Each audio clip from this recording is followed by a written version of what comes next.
Bolaga nisbatan onani bolaga 3 karra haqqi ko'p.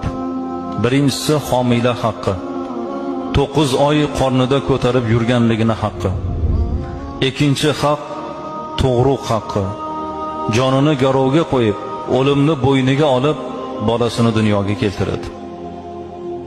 Joni xatarda qoladi onani. Qarang, shu mashaqqatlarni boshidan o'tkazadi.